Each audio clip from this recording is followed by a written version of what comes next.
Crypto currencies यानी virtual digital assets. India में crypto currencies को लीगल तो नहीं किया गया है, बट इस पर special rate of taxation applicable कर दिया गया है और उसी के अकॉर्डिंग हमारी इनकम टैक्स रिटर्न्स में अब वीडीए को दिखाने के लिए ऑप्शंस आ चुकी हैं। तो इस वीडियो के दो पार्ट रहेंगे। पहले पार्ट में डिस्कशन करूंगी टैक्सेशन के बारे में जो वर्चुअल डिजिटल एसेट्स पे एप्लीकेबल है, पूरा डिस्कशन करेंगे। और दूसरे पार्ट में देखेंगे आईटीआर में इसकी ट्रीटमेंट कैसे करनी है और क्या आपको इसमें जो टीडीएस कटा है उस पे उसका रिफंड मिल सकता है या नहीं। तो वीडियो को स्किप नहीं करना है, आपने एंड तक देखना है। रुको जरा, सब्सक्राइब के बटन पे क्लिक तो कर लो और अगर वीडियो अच्छी लगे तो लाइक जरूर करना।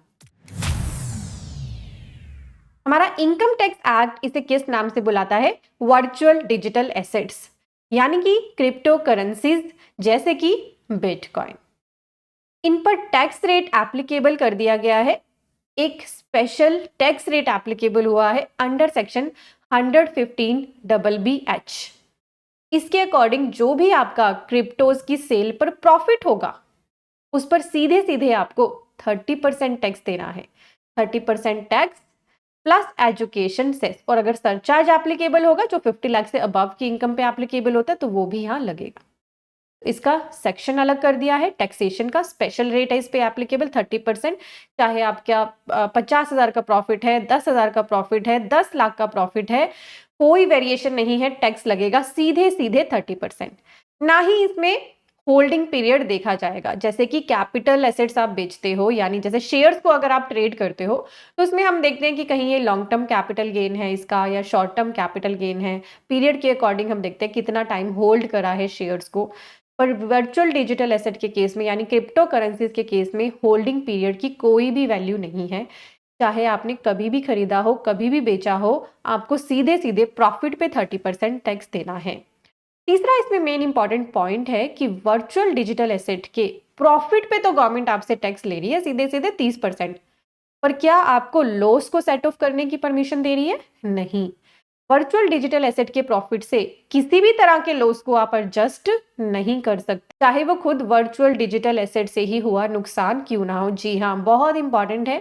सिर्फ प्रॉफिट पे गवर्नमेंट ले रही है आपसे सीधे सीधे 30% टैक्स। किसी भी तरह के लॉस का सेट ऑफ वीडीए के लिए अलाउड नहीं है। जब सेट ऑफ ही अलाउड नहीं है तो लॉस को कैरी फॉरवर्ड करने की बात तो आ ही नहीं सकती। Then next fourth important point इसमें यह है कि जो वर्चुअल डिजिटल एसेट का सेल वैल्यू होगा उसमें से सिर्फ आपको माइनस करने दिया जाएगा purchase value, cost of acquisition, without any indexation. कोई इंडेक्सेशन का बेनिफिट नहीं है।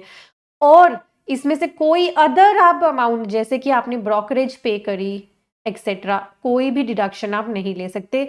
सीधे सीधे सेल में से परचेज प्राइस माइनस करना है। जैसे मान लीजिए आप बिटकॉइन सेल करे जिनका प्राइस आपको मिला 10 लाख। जब आपने इन्हें बाय करा था तो 1 लाख रुपए में बाय करा था और जो ब्रोकरेज पे करी है इस ट्रांजैक्शन की वो है 50,000। यानी आपका खर्चा कितना हुआ? Purchase price 1 lakh plus brokerage 50,000, 1.5 lakh का खर्चा हुआ। यानी 10 लाख में से आपका 1,50,000 माइनस होना चाहिए, बट नहीं, यहाँ पे आपको 1 लाख में से सिर्फ परचेज वैल्यू माइनस करने दी जाएगी। यानी 9 लाख पे डायरेक्टली आपको 30% का टैक्स गवर्नमेंट को देना है प्लस एजुकेशन सेस, और सरचार्ज तब एप्लीकेबल होगा जब इनकम 50 लाख से ज्यादा होगी।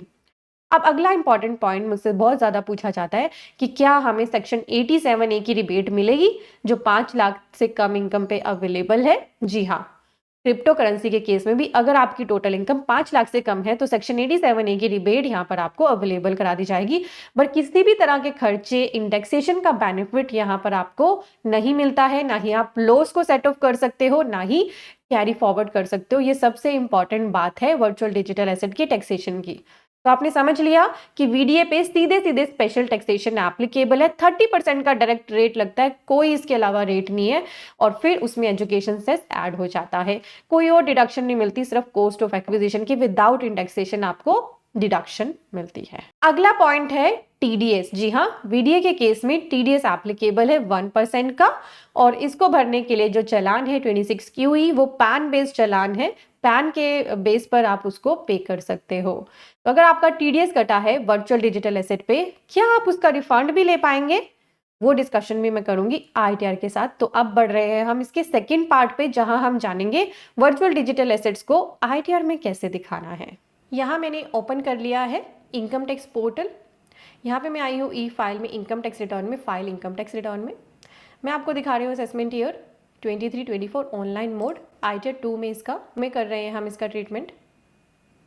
यहाँ पे आपको शेड्यूल सिलेक्ट करने होते हैं। मेक श्योर इनकम में जाकर ये हमारा शेड्यूल आया है VDA, schedule VDA, income from transfer of virtual digital asset. इसे ज़रूर सिलेक्ट कर ले अगर आपकी income transfer of virtual digital asset से है। बस शेड्यूल अपने रिलीवेंट सिलेक्ट करके कंटिन्यू पे क्लिक करना है, आपको स्किप द क्वेश्चन कर देना है।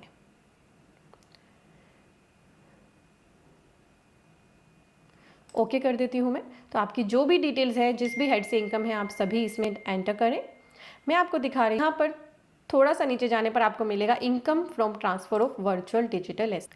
ये आ गया शेड्यूल वर्चुअल डिजिटल एसेट। बहुत ही ईजी है इसमें डिटेल डालना। बस इस पर क्लिक करो। आपको डालनी है आपकी date of purchase, date of transfer मतलब आपने जिस डेट को सेल करा। हेड अंडर किस में आना है यहाँ पर, तो क्योंकि मैंने आईटेट 2 सिलेक्ट करी है, आईटेट 2 में बिजनेस एंड प्रोफेशन की इनकम दिखाने की ऑप्शन ही नहीं होती, इसलिए यहाँ पर एक ही हेड सिलेक्ट करने की ऑप्शन आ रही है। पर अगर आप आईटेट 3 फॉर्म यूज़ करोगे तो उसमें एक ऑप्शन और आएगी बिजनेस की। तो अगर आप कैपिटल गेन में दिखाना चाहें तो यहाँ से कैपिटल गेन सिलेक्ट करें, और अगर बिजनेस इनकम में दिखाना चाहें तो ऑप्शन आ जाएगी बिजनेस इनकम की, उसको सिलेक्ट कर लेना। मैं अभी आपको आईटेट 3 में भी दिखा दूंगी कैसे वो ऑप्शन आएगी। यानी आप वर्चुअल डिजिटल एसेट की इनकम को दो तरह से ट्रीट कर सकते हो। अगर आप सिर्फ इन्वेस्टमेंट करते हो, यानी एक आधी बार कभी क्रिप्टो खरीदते हो और फिर कभी उसे बेच देते हो जब लगता है ठीक है अच्छा प्राइस मिल रहा है। बट अगर आपका काम ही है क्रिप्टो में ट्रेड करना, बार बार खरीदते हो बार बार बेचते हो, तो फिर वो आपका बिजनेस माना जाता है। अगर सिर्फ इन्वेस्टमेंट कर रखी है तो कैपिटल गेन में ट्रीट होगा जब बेचोगे। अगर ट्रेड करते रहते हो, फ्रिक्वेंटली ट्रेड करते हो, तो फिर बिजनेस इनकम मानी जाएगी। दोनों ही केसेस में बिल्कुल इसी तरह की डिटेल डालनी है, चाहे आप बिजनेस इनकम दिखाएं या एज अ कैपिटल गेन उसे दिखाएं। तो डेट ऑफ एक्विजिशन डालना है आपको। जैसे मैं एक एग्जांपल ले लेती हूँ, पहले मैं प्रॉफिट वाला एग्जांपल आपको डाल के दिखाती हूँ। 5 जुलाई को मैंने क्रिप्टो बाय करा था और सेल मैंने कर दिया 22-23 में ही 9 फरवरी 2023 को। मेरी कॉस्ट ऑफ एक्विजिशन थी, मैंने परचेज कितने में किया था 1 लाख में, और मैंने इसे सेल कितने में किया 5 लाख में। ठीक है, 4 लाख का मुझे प्रॉफिट हो गया। मैं इसे ऐड कर लेती हूँ। एक मुझे ट्रांजैक्शन और ऐड करनी है जिसमें मुझे लॉस हुआ था, तो मैंने वो खरीदा था 6 दिसंबर 2022 को और बेच दिया मैंने 1 मार्च 2023 को। उसे मैंने खरीदा था 50,000 में, और कंसिडरेशन जो उसका मुझे मिला वो सिर्फ मिला 20,000। तो देखिए जो मुझे लॉस हुआ है ना 30,000 का, इसको यहाँ पर ये शो नहीं कर रहा है, क्योंकि VDA के लॉस से आपकी गवर्नमेंट को, हमारी गवर्नमेंट को कोई मतलब नहीं है। उसकी वैल्यू यहाँ पे 0 कंसीडर करी जा रही है, क्योंकि ना तो उसका सेट ऑफ अलाउड होगा VDA से, ना ही किसी और इनकम से। ठीक है, तो VDA का लॉस का सेट ऑफ VDA के इनकम से भी अलाउड नहीं है, ना ही किसी और इनकम से। तो मैं इसे ऐड कर देती हूँ यहाँ पर। तो मेरे पास जो इनकम आ गई वो आ गई 4 लाख रुपीज़ VDA की। लॉस मेरा कंसीडर ही नहीं करा, डायरेक्टली मुझे 4 लाख रुपए पे टैक्स पे करना है। कितना? 30%। मैं इसको एक बार कंफर्म कर देती हूँ। आईटीआर के अंदर ही ऑप्शन होती है स्पेशल रेट की इनकम का टैक्स देखने की। ये होता है शेड्यूल स्पेशल इनकम, ये बताता है कितना टैक्स लगा है। तो इसमें मैंने आपको बताया 30% टैक्स एप्लीकेबल है। अब इस शेड्यूल में चेक करते हैं। इस शेड्यूल में सभी स्पेशल रेट की इनकम्स पे टैक्सेशन एप्लीकेबल हो गए, कैलकुलेट हो जाता है अपने आप ही। आप एंड में जाएं तो यहाँ पर 115 BBH income from transfer of VDA, इसमें टैक्सेशन लगा है 30%। कितने अमाउंट पे लगा है? पूरे 4 लाख के प्रॉफिट पर टैक्स लगा है 1,20,000 रुपये। इसको मैं कंफर्म कर लेती हूँ। यानी कोई भी सेट ऑफ नहीं मिला है लॉस का, डायरेक्टली मुझे 1,20,000 देने हैं, प्लस एजुकेशन सेस भी देना पड़ेगा। मैं चलती हूँ computation of tax on total income वाली शीट पर। तो यहाँ पर देखिए टैक्स कितना लगा। VDA की ही मैंने सिर्फ इनकम डाली है 1,20,000। इसमें मुझे रिबेट भी मिल रही है 12,500 की, क्योंकि मेरी जो टोटल इनकम है वो 5 लाख से कम है। तो VDA पे जैसा कि मैंने आपको बताया था 87A की रिबेट अवेलेबल है। 1,20,000 में से मुझे रिबेट मिली 12,500 की, 1,07,500 का मेरा टैक्स बन रहा है, और उस पर एजुकेशन सेस एप्लीकेबल होकर 1,11,800 रुपये की मेरी टैक्स लायबिलिटी आ रही है। अब बात करते हैं कि अगर आपका TDS भी कटा है वर्चुअल डिजिटल एसेट पे, तो उसका 26 AS और AIS में आना ज़रूरी है। अगर वो TDS आपका कंसीडर हो रहा है वर्चुअल डिजिटल एसेट पे, तो आपको उसका जो है अमाउंट उसकी डिडक्शन आपकी टैक्स लायबिलिटी से मिल जाएगी। जी हाँ, जो टीडीएस कटा है वो टैक्स के अमाउंट से बहुत ही कम है। क्या आपको वर्चुअल डिजिटल एसेट के टीडीएस का रिफंड मिल पाएगा? सोचिए, टीडीएस का रेट तो है सिर्फ 1% और टैक्स का रेट कितना है? 30%। ऑफकोर्स आपने अभी और ज़्यादा पैसा देना है, बट टीडीएस जितना कटा होगा, मान लो यहाँ 1,15,000 की लायबिलिटी आ रही है और टीडीएस कटा होता 1,000 रुपये का, तो वो इसमें से माइनस हो जाता, बैलेंस टैक्स पे करना पड़ता। यहाँ पे ही ऑप्शन आ जाती है टैक्स को पे नाउ करने की। पे नाउ यहीं से करने का बेनिफिट ये होता है कि सारी डिटेल्स ऑटोफिल आ जाती हैं, गलती की गुंजाइश कम हो जाती है। तो अगर आप टैक्स पे करना चाहते हैं, आइटर के साथ टैक्स बन रहा है, तो इसी ऑप्शन को यूज़ करके भरेंगे अगर आप टैक्स, तो आपका जो टैक्स है उसमें गलती के चांसेस बिल्कुल कम हो जाएंगे। क्योंकि बहुत बार लोग क्या करते हैं, असेसमेंट ईयर की गलती कर देते हैं। असेसमेंट ईयर की गलती होने से आपका वो चालान बेकार हो जाता है, आपको खुद इनकम टैक्स ऑफिस में जाके उसकी करेक्शन करानी पड़ती है। तो पे नाउ पे मैं आपको क्लिक करके दिखाती हूँ। यहाँ पे ऑप्शन आ रही है कंटिन्यू। क्लिक करते ही assessment year, major head, minor head सब अपने आप सिलेक्टेड आ गया।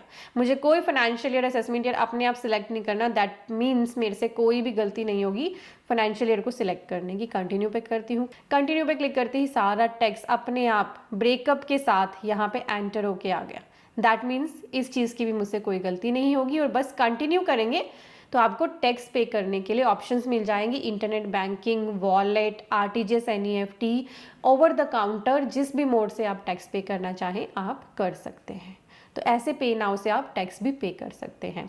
तो ये मैंने आपको दिखाया ट्रीटमेंट आईटीआर 2 में। अब मैं आपको एक बार आईटीआर 3 में भी दिखा देती हूँ। मैं सिलेक्ट कर रही हूँ यहाँ से ITR 3 form, proceed with ITR 3, let's get started.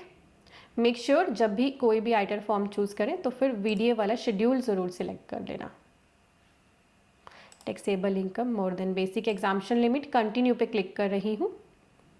और यहाँ इनकम में जाकर मैं एक बार वर्चुअल डिजिटल एसेट का शेड्यूल टिक कर लेती हूँ, क्योंकि ये ऑटोमेटिक आपको टिक होकर नहीं मिलेगा। मैंने आपको मेन यही दिखाना है, तो मैं कंटिन्यू कर देती हूँ। आपके लिए जो भी शेड्यूल्स रिलेवेंट है आप उनको टिक कर लेना। स्किप द क्वेश्चन कर दिया मैंने। प्रीफिल्ड आएगा काफ़ी सारा डाटा। अब हम चलते हैं शेड्यूल वर्चुअल डिजिटल एसेट्स। तो ये आ गया शेड्यूल वीडीए। अब आईटीआर 3 में मैं आपको दिखा रही हूँ।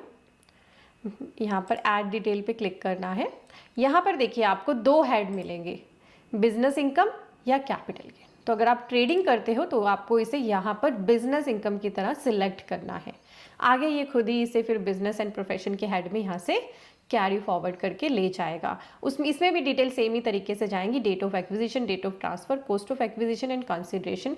क्योंकि किसी भी तरह के आपको एक्सपेंस की डिडक्शन अलाउड ही नहीं है वर्चुअल डिजिटल एसेट पर, तो चाहे as a business income treat करें या कैपिटल गेन ट्रीट करें, यही थोड़ी सी डिटेल्स आपको हर केस में भरनी है। अपनी एक्सेल में इसी तरह की डिटेल आप बना सकते हो। ठीक है, आपको जो प्रॉफिट एंड लॉस अकाउंट मिलेगा, आप जहाँ भी बिटकॉइन ट्रेड करते हैं, जिस भी ट्रेडिंग प्लेटफॉर्म पे, वहाँ से आपकी रिपोर्ट निकलेगी। उस रिपोर्ट के हिसाब से अपनी समरी बना लेना एक्सेल में और फिर यहाँ पे अपनी डिटेल एंटर कर लेना। तो क्लियर हो गया आपको कैसे आपको आईटीआर भरनी है वीडीए की, कितना टैक्सेशन एप्लीकेबल है। टीडीएस अगर आपका वीडीए पे कटा है तो उसका कोई भी रिफंड आपको नहीं मिलेगा। इवन इस पे 30% का टैक्सेशन एप्लीकेबल है, प्लस एजुकेशन सेस एप्लीकेबल हो जाता है। आप चाहें तो उसे कैपिटल गेन की तरह ट्रीट करें, पर अगर ज़्यादा ट्रेडिंग करते हैं तो बिजनेस इनकम ही कंसीडर करना है।